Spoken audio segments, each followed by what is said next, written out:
இந்த வீடியோவில் 12th history first lesson இந்தியாவில் தேசியத்தின் எழுச்சி பாடத்தோட லைன் பை லைன் கொஸ்டின்ஸை நம்ம பார்க்க போகிறோம். காந்தியடிகள் தென்னாப்பிரிக்காவிலிருந்து இந்தியா திரும்பிய ஆண்டு 1915. தேசியம் என்பது ஒரு நாட்டின் விசுவாசமாகவும் பக்தியோடும் இருத்தல் என பொருள்படுகிறது. அது தனது நாட்டை ஏனைய நாடுகளை காட்டிலும் உயர்வான இடத்தில் வைத்து பார்த்து அல்லது ஏனைய நாடுகளுக்கு போட்டியாக தனது நாட்டின் பண்பாடு மற்றும் விருப்பங்களின் வளர்ச்சியில் சிறப்பு கவனம் செலுத்தும் ஒரு தேசிய உணர்வு அல்லது மனப்போக்காகும். இண்டிகோ கழகம் நடைபெற்ற ஆண்டு வடக்கு வங்காளத்தில் நடைபெற்றது. ஆண்டு 1859 முதல் 60 வரை. 1919 இந்திய தேசிய இயக்கத்திற்கு தலைமையேற்று நடத்தியவர் மோகன்தாஸ் கரம்சந்த் காந்தி. 1770 முதல் 1900 ஆகிய ஆண்டுகளுக்கு இடைப்பட்ட காலப்பகுதியில் பஞ்சத்தின் காரணமாக எத்தனை மில்லியன் மக்கள் உயிரிழந்ததாக மதிப்பிடப்பட்டுள்ளது? 25 மில்லியன். 1793 முதல் 1900 வரையிலான காலப்பகுதிகளில் உலகின் பல்வேறு பகுதிகளில் நடைபெற்ற போர்களில் மரணமடைந்தோரின் எண்ணிக்கை 5 மில்லியன். 1891 முதல் 1900 வரையிலான 10 ஆண்டுகளில் பஞ்சத்தினால் மட்டும் இந்தியாவில் எத்தனை மில்லியன் மக்கள் உயிரிழந்தனர்?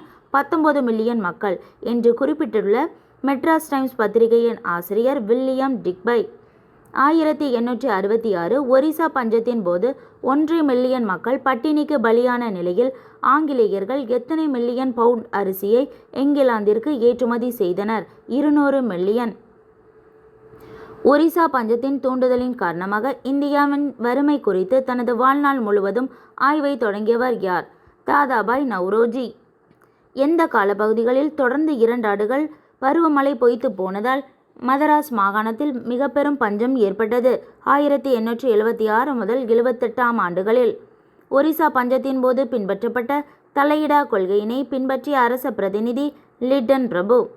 மதராஸ் மாகாணத்தில் எத்தனை மில்லியன் மக்கள் பஞ்சத்திற்கு பலியானதாக மதிப்பிடப்பட்டுள்ளது? 5 மில்லியன் மக்கள். சிலோன் ஆளுநர் மதராஸ் மாகாண ஆளுநருக்கு எழுதிய கடிதத்தில் பெருந்தோட்டங்களில் வேலை செய்ய கூலிகளை அனுப்பி வைக்க கேட்டுக்கொள்ளப்பட்ட ஆண்டு 1815 ஆண்டு. மதராஸ் மாகாண ஆளுநர் கடிதத்தை மேல் நடவடிக்கைக்காக எந்த மாவட்ட ஆட்சியருக்கு அனுப்பி வைத்தார்? தஞ்சாவூர். எந்த ஆண்டு பிரிட்டிஷ் இந்தியாவில் அடிமை முறை ஒழிக்கப்பட்டதால் பேரரசின் காலனிகளுக்கு குடிபெயரும் செயல்பாடுகள் ஊக்கம் பெற்றன? 1843. தமிழ்நாட்டிலிருந்து குடிபெயர்ந்து இலங்கையில் காப்பி தோட்டங்களில் வேலை செய்த தொழிலாளர்களின் எண்ணிக்கை 1837 10,000ஆகவும் 1846 80,000ஆகவும் 1855 ஆண்டில் 1,28,000ஆகவும் 1877 3,80,000ஆகவும் இருந்தது. எந்த ஆண்டு மொரிஷியஸில் 30,218 ஆண்களும் 4,307 பெண்களும் குடியேறியதாக அரசே அறிவித்தது? 1843 ஆண்டு. நூற்றாண்டின் இறுதியில் எத்தனை தொழிலாளர்கள் இந்தியாவிலிருந்து மொரிஷியஸ் சென்றனர்? 5 லட்சம் தொழிலாளர்கள். இந்திய கவுன்சில் ஆங்கில கல்வி சட்டத்தை இயற்றிய ஆண்டு 1835. இந்தியாவில் அறிமுகம் செய்ய வேண்டிய ஆங்கில கல்வி முறையினை வடிவமைத்தவர் டி.பி. மெக்காலே. பம்பாய், சென்னை, கல்கத்தா ஆகிய இடங்களில் பல்கலைக்கழகங்கள் நிறுவப்பட்ட ஆண்டு 1857.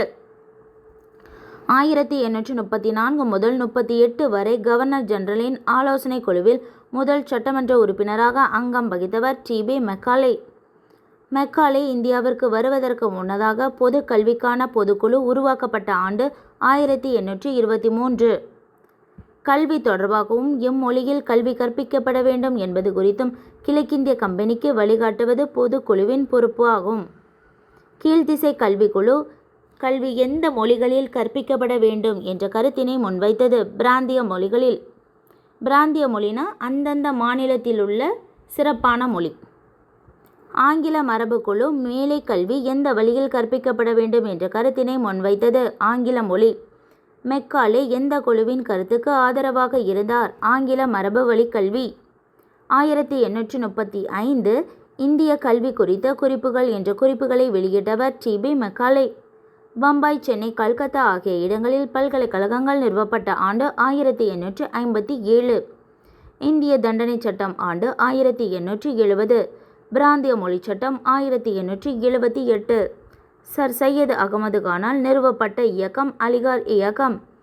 சீர்திருத்த இயக்கங்கள் பிரம்ம சமாஜம் ராஜாராம் மோகன் ராய் 1828, பிரார்த்தனை சமாஜம் ஆத்மராம் பாண்டுரங் 1867, அலிகார் இயக்கம் சர் சையது அகமது கான்.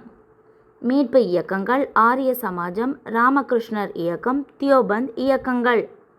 ராஜாராம் மோகன் ராயின் பிரம்ம சமாஜத்தை நிறுவிய ஆண்டு 1828ஆம் ஆண்டு. பிரார்த்தனை சமாஜம் நிறுவப்பட்ட ஆண்டு 1867. பிரார்த்தனை சமாஜத்தை நிறுவியவர் ஆத்மராம் பாண்டுரங். ஆரிய சமாஜம் நிறுவப்பட்ட ஆண்டு 1875. ராஜாராம் மோகன் ராயின் வங்க மொழி பத்திரிகையின் பெயர் சம்வத் கௌமுதி. ராஜாராம் மோகன் ராயின் பாரசீக மொழி பத்திரிகையான மிராத் உல் அக்பர். ராஜாராம் மோகன் ராயின் பாரசீக மொழி பத்திரிகையின் பெயர் மிராத் உல் அக்பர். அரேபிய, பாரசீக, சமஸ்கிருத மொழிகளில் இருந்த மத வரலாற்று இலக்கிய நூல்களை ஆங்கிலத்தில் மொழிபெயர்த்து அனைவருக்கும் கிடைக்கச் செய்த அறிஞர்கள் William Jones, Charles Wilkins, Max Muller. தேசியத்தின் குறிக்கோளானது இந்திய சிந்தனையை, இந்திய குணநலன்களை, இந்திய உணர்வுகளை, இந்திய ஆற்றலை, இந்தியாவின் உன்னதத்தை மீட்டெடுப்பதாகும். மேலும் உலகத்தை தடுமாறச் செய்யும் பிரச்சினைகளை இந்திய மனப்பாங்குடன் இந்திய நிலைப்பாட்டில் தீர்த்து வைப்பதாகும் என எழுதியவர் யார்னா அரவிந்த் கோஷ். சென்னை வாசிகள் சங்கம், மெட்ராஸ் நேட்டிவ் அசோசியேஷன், MNA என்னும் அமைப்பு உருவாக்கப்பட்ட ஆண்டு 1852 பிப்ரவரி 26. சென்னை வாசிகள் சங்கம் உருவாவதற்கு உந்து சக்தியாக திகழ்ந்தவர் கஜுலு லட்சுமி நரசு. சென்னை வாசிகள் சங்கத்தின் மனு இங்கிலாந்து பாராளுமன்றத்தில் விவாதிக்கப்பட்ட ஆண்டு மார்ச் 1853ஆம் ஆண்டு. இந்திய சீர்திருத்த கழகத்தின் தலைவரான HD செய்மூர் சென்னை வந்த ஆண்டு அக்டோபர் 1853. எந்த ஆண்டு பட்டய சட்டம் இந்தியாவில் ஆங்கில கிழக்கிந்திய கம்பெனியின் ஆட்சி தொடர அனுமதி வழங்கியது? 1853. இதோட பார்ட் 2 வீடியோவை நம்ம அடுத்த வீடியோவில் பார்க்கலாம்.